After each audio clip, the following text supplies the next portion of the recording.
Video shoot कर रही हूँ, लेकिन पंखा बंद करा है मैंने, बिकॉज पंखा चालू करके रखा पंखा चालू करके रखती हूँ तो फिर इसमें आवाज़ आती है एंड फिर नॉइज़ होती है। और अभी भी मेरे घर वाले कुत्तों की तरह चिल्ला रहे हैं। मैंने उनको इतना बोल दिया मत चिल्लाओ मत चिल्लाओ, ये मेरा 10वां वीडियो इंट्रोडक्शन वीडियो है, लेकिन लोगों को मुझे अभी इतना गुस्सा आ रहा है ना। Hi guys, welcome back to my YouTube channel. Myself Meg. I hope you guys know me. If you guys don't know me, stay tuned, you will get to know about me. तो in this video I'm gonna tell you about dark reality of class 11 जो like बहुत ही कम लोग बताते हैं as a senior. Like I will talk to you guys like your elder sister. I will not talk to like a topper or like your teacher कि ये कर लेना वो कर लेना 18 घंटा पढ़ना 15 घंटे पढ़ना. No, I will talk. मैं एक एवरेज स्टूडेंट थी तो मैं एक एवरेज स्टूडेंट की तरह ही आप लोगों से बात करूँगी और मैं आपको सही चीज़ें भी बताऊँगी तो गलत चीज़ें भी बताऊँगी और वो सारी गलतियाँ जो मैंने एज अ 11th ग्रेडर की थी एंड आपको वो अगर आप ये वीडियो नहीं देखोगे ना तो आप भी वो सेम गलतियाँ रिपीट करोगे और आपको वो गलतियाँ क्लास 12th में दुख देगी. तो आई होप आप ये पूरा वीडियो एंड तक देखो.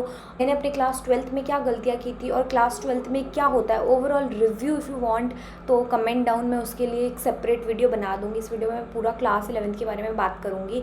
So let's start without wasting your time. आप में से बहुत सारे बच्चे कंफ्यूज्ड होंगे मैथ्स लूँ भी या नहीं, मैथ्स मुझसे होगी भी या नहीं. ट्रस्ट मी, मैं भी अपने लाइक 11th स्टार्टिंग के टाइम पे बहुत ज़्यादा कंफ्यूज थी मैथ्स लूँ या नहीं लूँ, क्या पता मैथ्स मुझसे होगी भी, मैथ्स बहुत ज़्यादा डिफ़िकल्ट सब्जेक्ट है. ये सारे क्वेश्चंस मेरे भी थे.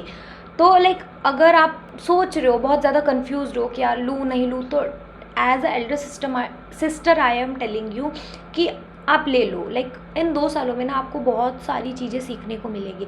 आपके अंदर इतनी ज़्यादा मैच्योरिटी आ जाएगी. आपके सामने इन 2 सालों में इतनी अलग अलग सिचुएशंस आएगी ना कि आप हर एक सिचुएशन से डील करना सीख जाओगे. एंड ट्रस्ट मी, लोग बोलते हैं मैथ्स बहुत ज़्यादा डिफ़िकल्ट है, बट इतनी भी ज़्यादा डिफ़िकल्ट नहीं है जितना लोग बताते हैं. Yes maths is difficult, but अगर आप 2 साल अच्छे से मेहनत करते हो तो it is not difficult at all. Like हो जाएगा. 11th और 12th के साथ जेई की प्रिपरेशन करनी चाहिए या नहीं, तो to be honest JEE Mains clear करना इतना भी डिफ़िकल्ट नहीं है. लाइक जेई मेंस में नॉट 90 बट या 60 to 70% क्वेश्चन फार्मूला बेस्ड होते हैं. लाइक इट डिपेंड्स कि आप कितने कंसिस्टेंट 2 साल रहते हो. It's all about consistency. आपको हर वो चीज़ करनी चाहिए जिससे आपको एक्सपीरियंस मिले. लाइक आपके पास कुछ नहीं होगा.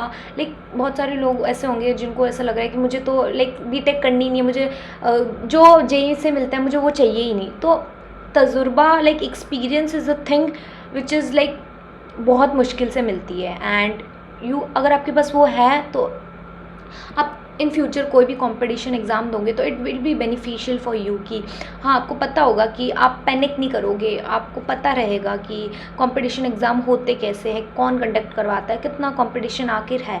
तो I think you should give. If आपका इंटरेस्ट नहीं भी है तो भी भाई एक बार फॉर्म भर देना एंड दे देना. बहुत सारे बच्चों का ये भी क्वेश्चन होगा कि उनको लाइक प्रिपरेशन के लिए कोटा जाना चाहिए या नहीं, कोटा बेस्ट है या नहीं. तो इसमें लाइक मैं 2 चीज़ बोलूँगी. फर्स्ट थिंग, अगर आपकी सिटी में अच्छी कोचिंग फैसिलिटीज़ नहीं है तो you should think about Kota और any other city you want to go. And second thing इसकी लाइक आपके अंदर सेल्फ कंट्रोल है, आपको पता है, आपका गोल क्लियर है कि आपको जेई ही करना है, आप डिस्ट्रैक्ट नहीं हो सकते. तो यू शुड थिंक अबाउट कि ठीक है मैं जा सकता हूँ. क्योंकि आप घर से पहली बार बाहर निकलोगे तो आप हर वो आवारागर्दी का काम करोगे जो आपको नहीं करना चाहिए. आप पढ़ाई के अलावा सब कुछ करोगे और आपको पता भी नहीं चलेंगे आपके 2 साल या 1 साल कैसे आपने बर्बाद कर लिया.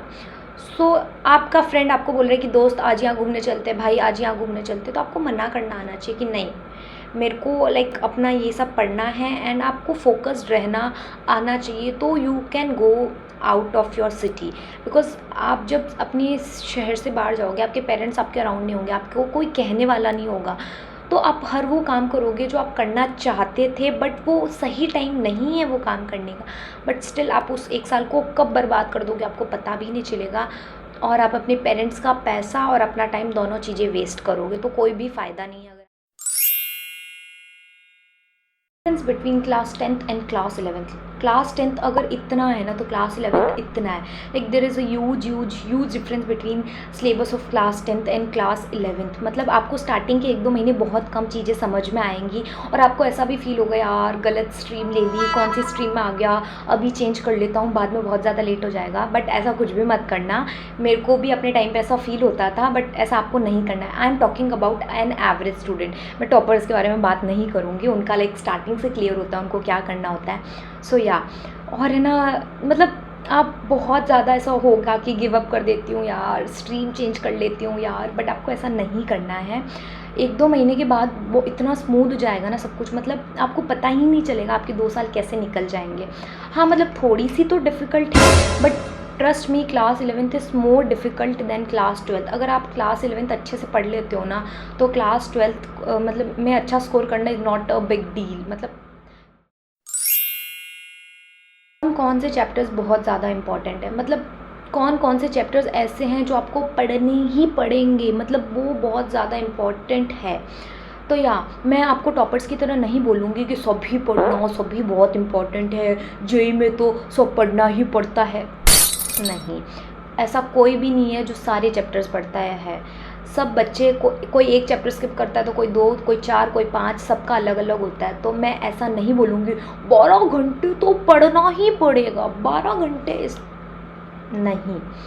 जेईई में हार्ड वर्क के साथ साथ अगर सबसे ज़्यादा इम्पॉर्टेंट कुछ है तो वो है स्मार्ट वर्क। आप गधा मजदूरी कर रहे हो, आप वो चैप्टर्स पढ़ रहे हो जिसमें से कुछ आना जाना है नहीं, बट वो पढ़ रहे हो क्योंकि वो इजी है। और बहुत सारे ऐसे भी चैप्टर्स हैं जो बहुत इजी हैं एंड स्कोरिंग है। ये चैप्टर्स हैं जो बहुत इजी भी हैं एंड स्कोरिंग भी। आप स्क्रीनशॉट ले लो एंड आप अपना नाम भूल जाना, आपको हनी सिंह के जितने भी गाने याद है आप वो भी भूल जाना, लाइक आप अपनी याददाश्त भूल जाना। बट मैथ्स में ये चैप्टर्स, देन फिज़िक्स में ये एंड देन केमिस्ट्री में ये चैप्टर्स पढ़ना मत भूलना। मैं हाथ जोड़ रही हूँ, अगर आप ये चैप्टर्स नहीं पढ़ोगे ना तो आपको ये चैप्टर्स 11th में तो दुख देंगे ही देंगे, 12th में भी इतना दुख देंगे कि आपको 12th में फिर से पढ़ने पड़ेंगे। तो प्लीज़ पढ़ लेना, डबल टाइम वेस्ट करने की कोई ज़रूरत नहीं है। एंड येस, ऑर्गेनिक केमिस्ट्री मतलब आपको क्लास 11th की ऑर्गेनिक केमिस्ट्री रटी हुई होनी चाहिए, मतलब आना चाहिए। अगर आपने क्लास 11th में ऑर्गेनिक केमिस्ट्री नहीं पढ़ी ना, क्लास 12th की केमिस्ट्री पूरी बर्बाद है। सो या आपको क्लास 11th की ऑर्गेनिक केमिस्ट्री प्लीज़ पढ़ लेना, प्लीज़ फॉर गॉड प्लीज़ पढ़ लेना, इतना ही है। Mistakes I did and regretted.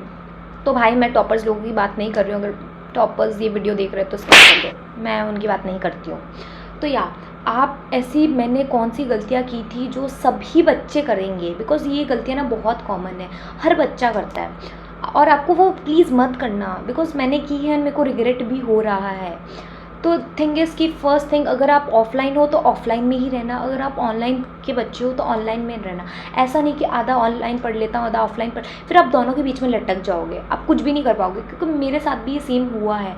And second thing is कि आप अगर आप पढ़ रहे हो तो आप ऐसा नहीं है कि 70 to 80% लेक्चर देख रहे हो ऐसे फिल्म की तरह, ओह बस मज़ा आ रहा है, आपको अंदर से मज़ा आ रहा है बट आपको कुछ समझ नहीं आ रहा है। 1-2 दिन तक वो चीज़ें याद रहेगी, देन आप भूल जाओगे।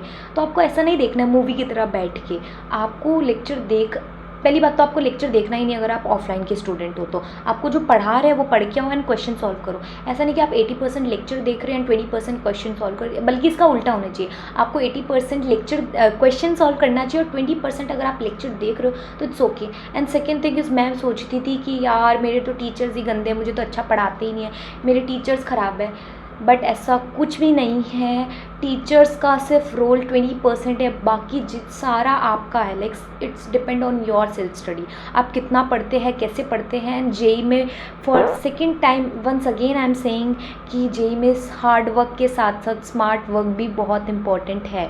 तो या आप ऐसा नहीं है कि बस कर रहे हैं, क्या कर रहे हैं आपको खुद को भी नहीं पता है। एंड थर्ड थिंग, आप मतलब कुछ भी भूल जाना, मतलब आप बीमार हो कुछ भी हो बट टेस्ट आपको देना है, एक भी टेस्ट स्किप मत करना।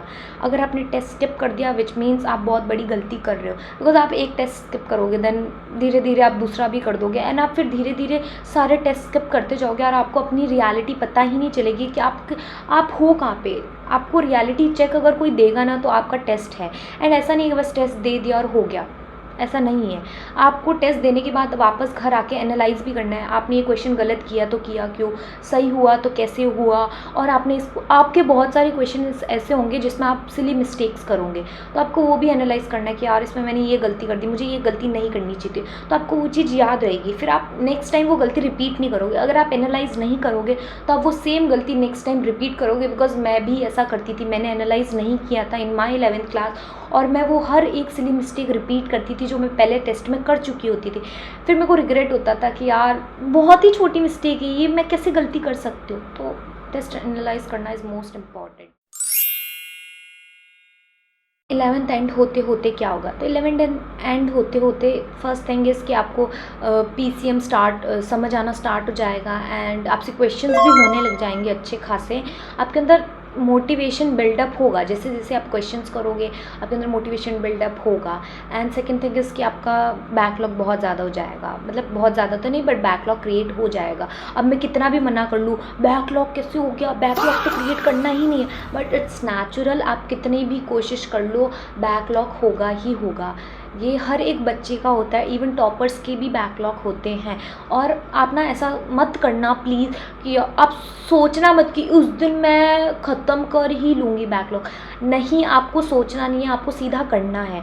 क्योंकि मैं भी सोचती यार संडे को मैं ना उस चैप्टर का बैकलॉग क्लियर कर लूँगी, पर मुझे पता चलता था कि मैं संडे तक आते आते मेरे 2 और चैप्टर्स बैकलॉग में हो गए।